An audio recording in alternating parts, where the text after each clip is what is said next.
So, what do you think the spiteful, vindictive narcissist is to do once you've stopped complying and you've told them enough is enough and you got a restraining order against them? Well, likely the smear campaign.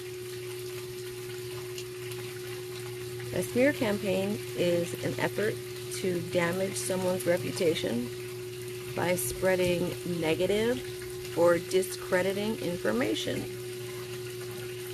It can include various tactics,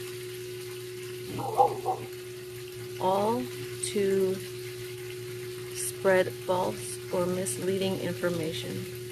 The goal is to manipulate public opinion, discredit the target, and undermine their credibility.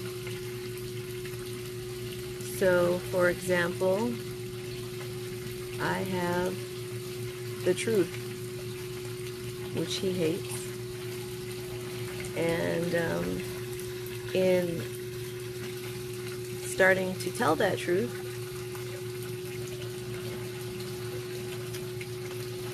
he's going to do whatever he can to plant a little seed of, something in your head and say, don't listen to her, she's lying.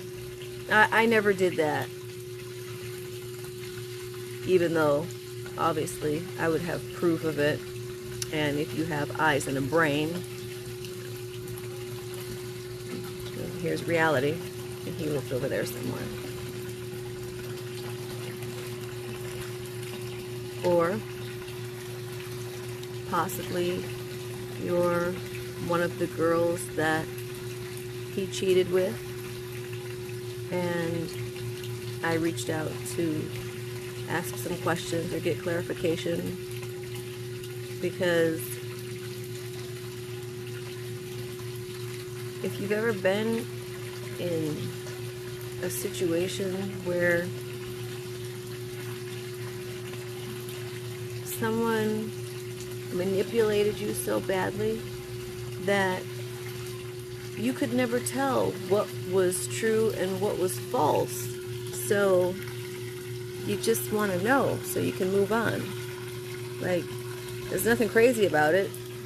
I mean, it's a simple fact of truth helps people gain clarity, which allows them to move forward. Otherwise, they could get stuck in an endless loop, trying to discern and understand what the fuck happened online. But he doesn't want me to know the truth because he wants to continue with the lie that he created, because he thinks he's a good person. But in addition to that, well, if I don't know, then that keeps me stuck. And he wants that. That's what he wants. Because my pain is his pleasure. And if you think that's cool and you're okay with it, okay, I get it. But I guarantee if you were in my situation and all you wanted to know was, hey, did this really happen the way I thought it did?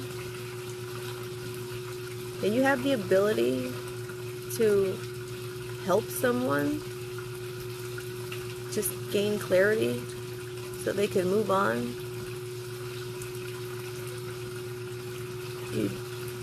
you'd want the other person to be understanding, right?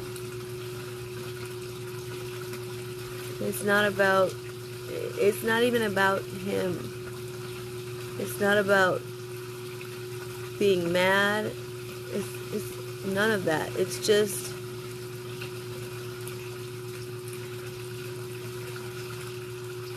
like he did so many horrible things. I mean,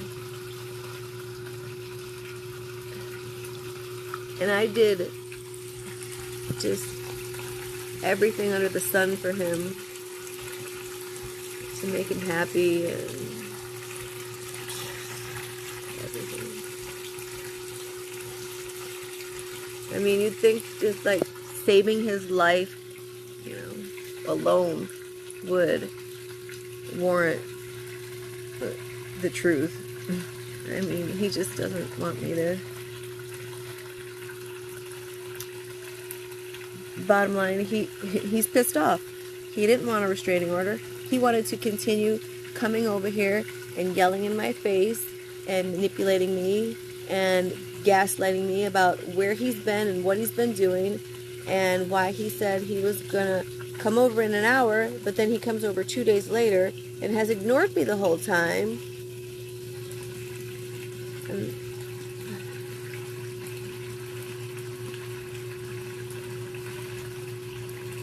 I put up with that for so long that I just want it to be over. Like, I really just want it to be over.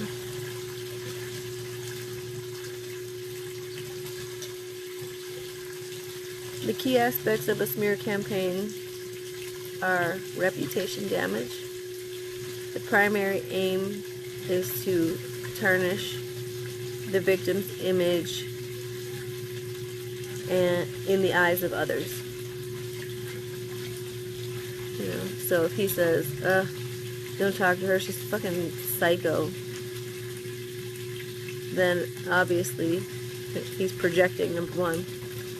And number two, you know, if you think I'm trying to get this information for some other purpose, then, you know, you're not going to want to help me. And he knows that. No, he knows that. Negative propaganda.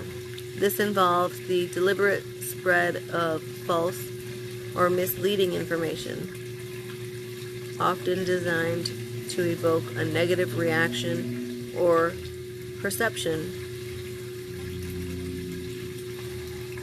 So he tells you some sort of horrible thing about me that is a lie, and you believe it, then you get an image in your head about who I really am. But I can tell you with 1,000%, like 10,000%, him and I are complete opposites. Complete opposites. Like, he has no empathy, and I have a lot. His intelligence isn't very high, and mine is. He likes to yell at you and get in your face and cause reactive abuse and make you cry and then sit there and watch you like a creep. That's psycho right there. Making someone cry, like intentionally getting in their face and yelling at them and calling them names and upsetting them so they get emotional and start crying, and then you just sit there like just stone cold, like enjoying it. That doesn't equate in my brain either. I mean, this is fucking disgusting. This is horrible.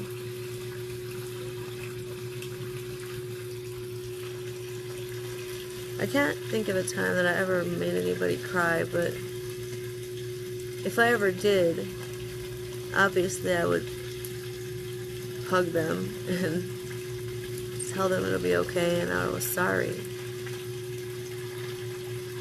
Not him.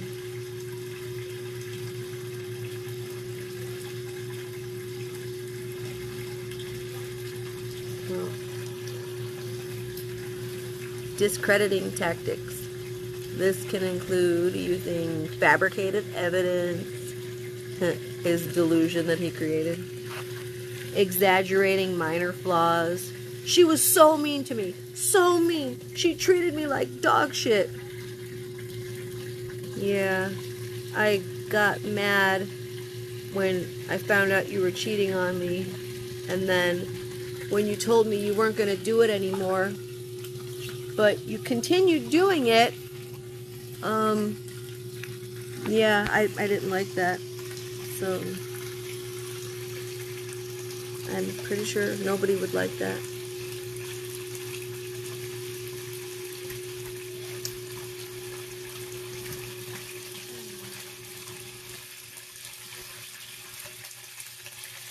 Or selectively highlighting negative aspects of the victim's past or present.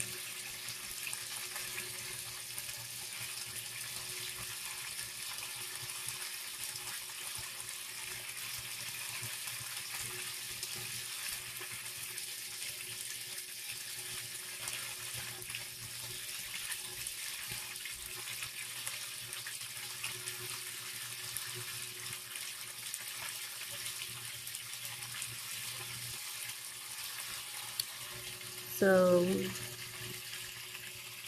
overall, it is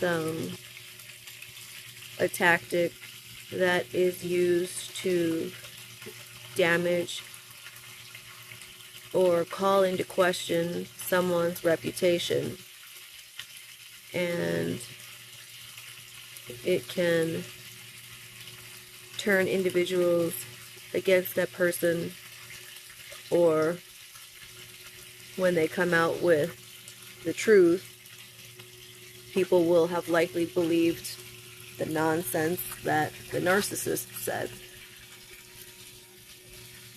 I mean, obviously, like, I'm not concerned with it, because, I mean, the truth wins, always. You can't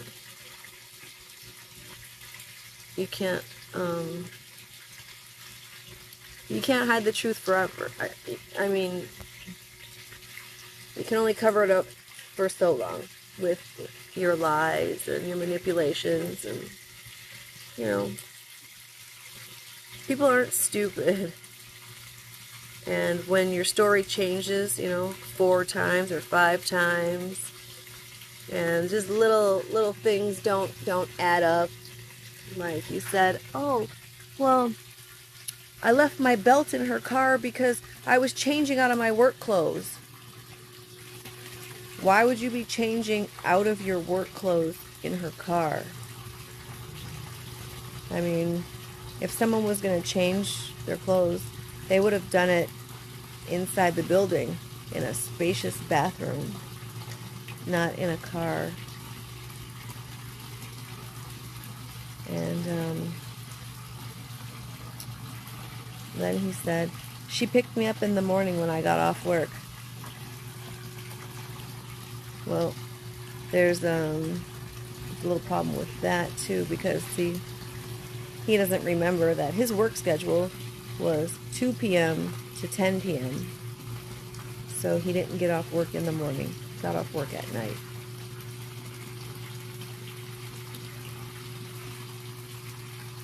And, it seems I was always helping him out of some mess that he had created for himself. And that mess he created was during a time that he was cheating on me. Of course, I didn't know this until much later, but like his first arrest with the felony drug charge that I got him out of on the first court date dropped.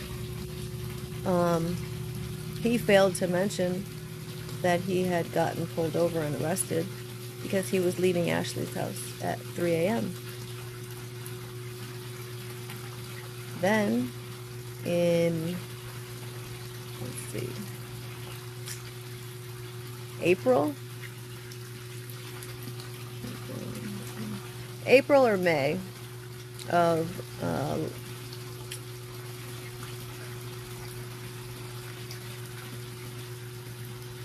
I can't think of the year off the top of my head. I want to say 23. Yeah, I think 23, the year I moved here.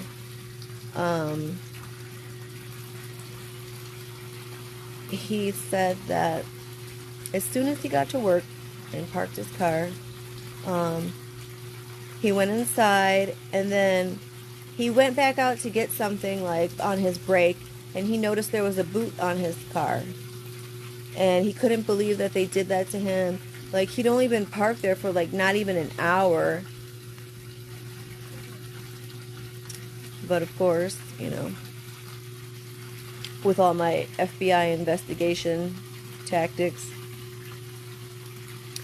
I align everything, and I'm like looking at text messages from that date and other stuff that happened, and I'm, you know, piecing it all together, right? So I noticed that the belt incident was also on the same day or day after the boot incident. So I'm like, okay. And then I'm looking at what he texted me that day, you know, like, where was he? What was he doing?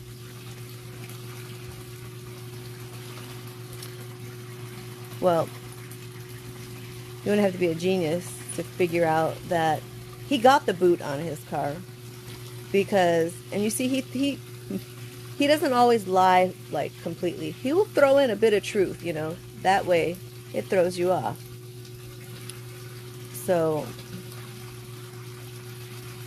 his friend did pick him up from work when he left his belt in her car, but it was at night when he got off work, and he left his car in the parking garage overnight, which is why when he got to work the next day, there was a boot on it. Now, where do you suspect he went after she picked him up from work? Because I'm just going to go out on a limb here and say it was a hotel. Likely not very far from where he worked. But they weren't doing anything. I'm sure he promptly put his belt back on once they got in the hotel room. Anyways, so yeah, you will most definitely hear things from him because that's the type of person he is. You can save his life and give him money and give him time and help him out of all of the messes he creates. Just bend over backwards for him, even though he's doing nothing for you in return. And, you know, making your life a living hell. In the end, when you just want to get a little bit of fucking clarity and truth on the matter so you can peacefully move on with your life, well, he's going to want to block that too, because he doesn't want you to have peace. He doesn't want you to move on peacefully. But you know what? Even if I don't get those truths,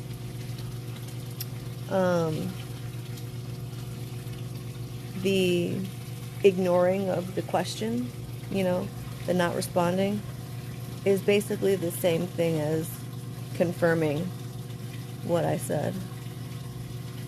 Because it's human nature to defend against false accusations. You know?